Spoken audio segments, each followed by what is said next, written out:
Bienvenue sur ce nouveau tuto express sur les courbes. 4 manières d'utiliser les courbes. 4 trucs à connaître avec cet outil le plus indispensable du traitement de l'image. En effet, ces courbes concernent aussi bien les produits Adobe, tels que Photoshop, Premiere, Lightroom, mais aussi tous les autres éditeurs d'images ou de vidéos dignes de ce nom, qui vont à coup sûr vous proposer des courbes. C'est parti! Tout d'abord, première méthode, changer l'exposition d'une image, éclaircir ou assombrir. Je prends une image, j'applique un réglage de courbe sur celle-ci, et il suffit simplement de tirer la courbe par le centre de ce côté pour éclaircir, surexposer votre image, ou dans l'autre sens pour l'assombrir ou sous-exposer votre image. Cela va simplement vous permettre de corriger l'exposition de cette image. Le gros avantage de travailler ici avec les courbes est de garder intacts nos noirs et nos blancs. La courbe va uniquement faire varier l'éclairage à l'intérieur de notre histogramme. Il y aura donc très peu de perte d'informations.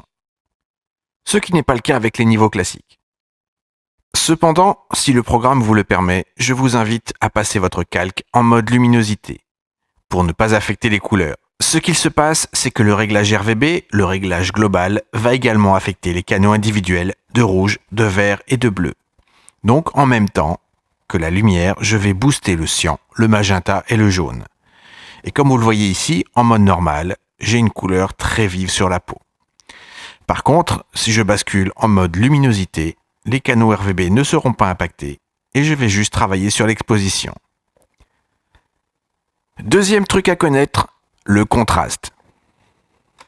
Pour cette méthode, c'est assez simple, il suffit de faire un S sur la courbe RVB et vous augmentez naturellement votre contraste, toujours sans toucher à vos noirs et à vos blancs. Premier exemple, je crée mon calque, je pose le premier point, je dose le contraste dans les zones claires, et enfin le second point, je fais le symétrique de ce côté, dans les sombres, et j'ai bien une forme de S qui se dessine. Comme vous le voyez sur l'image, le contraste a évolué. Comme pour la première méthode, je vous invite à passer en mode luminosité et non en mode normal, car le contraste va aussi exagérer les couleurs rouge, vert et bleu.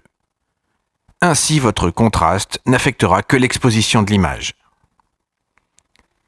Méthode numéro 3, corriger la balance de son image. Pour cet exemple, je vais prendre cette image qui tire largement sur les tons violets. Je vais prendre ma pipette. Je vérifie que l'échantillonnage se fait sur un carré de 5 pixels sur 5 pixels par exemple. Cela va me donner une mesure plus précise sur la tonalité moyenne. Et je vise mon fond qui est gris. Je regarde ce qu'il se passe dans la fenêtre d'information. Et je vois qu'il y a beaucoup de bleu, c'est le chiffre le plus élevé, et très peu de vert, c'est le chiffre le plus petit. Je vais donc considérer la valeur intermédiaire comme neutre. Pour faciliter les choses, je vais prendre une pipette marqueuse, comme ici, que je vais placer sur mon fond gris. L'avantage est que je vais pouvoir manipuler mes courbes tout en ayant l'information de ce marqueur. Je vais, comme tout à l'heure, créer un réglage de courbe et je vais aller sur le canal bleu pour enlever du bleu et ensuite sur le canal vert pour rajouter du vert. C'est parti. Je passe en mode bleu. Donc de ce côté, je vais ajouter du bleu. De ce côté-là, je vais en enlever. Je vais donc rajouter du jaune. Et j'ajuste de manière à ce que mon bleu atteigne la même valeur que le rouge. Rouge que j'ai considéré comme valeur neutre tout à l'heure. Voilà. Je vais maintenant corriger le vert. Il faut en rajouter.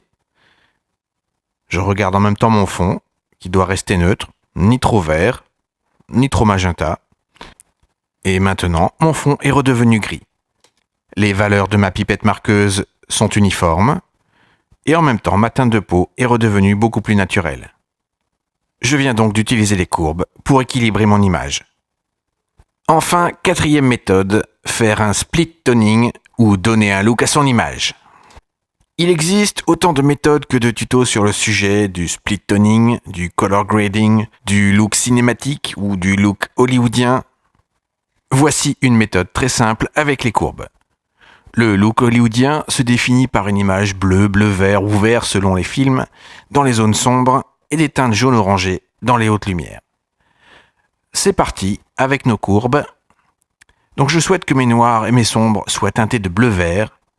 Donc je vais passer en mode bleu. Je prends mon point noir, qui se trouve ici, et de ce côté, je vais donc teinter mes noirs en bleu et de l'autre en jaune. Je vais donc mettre du bleu, et je vais aussi mettre un peu de cyan pour obtenir ce fameux bleu-vert. Donc je vais sur le canal rouge, donc je prends toujours mon point noir, et de ce côté, je booste les rouges, et de ce côté, les cyans. Je vais donc laisser un petit peu de cyan. Voilà, cela donne tout de suite une autre ambiance à mon image. Pour les hautes lumières, nous allons faire la même chose. Pour avoir du orange, on va mélanger un peu de jaune et un peu de rouge. C'est parti, donc je retourne sur mon canal rouge. Je prends mon point blanc, qui est à l'opposé de la courbe, et je le déplace pour obtenir du rouge. Je vais maintenant sur le canal bleu, et je vais du côté opposé au bleu pour mettre un petit peu de jaune. Voilà, mon look est terminé, et comme pour le réglage du contraste, je vous invite à passer ce calque de réglage en mode couleur, non luminosité ce coup-ci. Cela vous évitera de bousculer votre luminosité. Un avant-après, un léger look donné à votre image. À vous de trouver votre style. Pour conclure, je refais un rapide tour des 4 trucs à connaître. Je corrige mon exposition en bougeant la courbe RVB de ce côté ou là. Je peux augmenter le contraste avec une courbe en S. Je peux enfin corriger la balance des blancs en corrigeant la teinte de chaque canal ou pourquoi pas donner une teinte à votre image. Et enfin, je peux donner un look à mon image en bougeant le point noir ou le point blanc. Voilà, vous avez compris que ces courbes sont des outils extrêmement puissants et si vous retenez ces 4 méthodes, vous ne pourrez plus vous en passer. À vous de jouer, à vos photos, à vos souris et surtout bon Photoshop.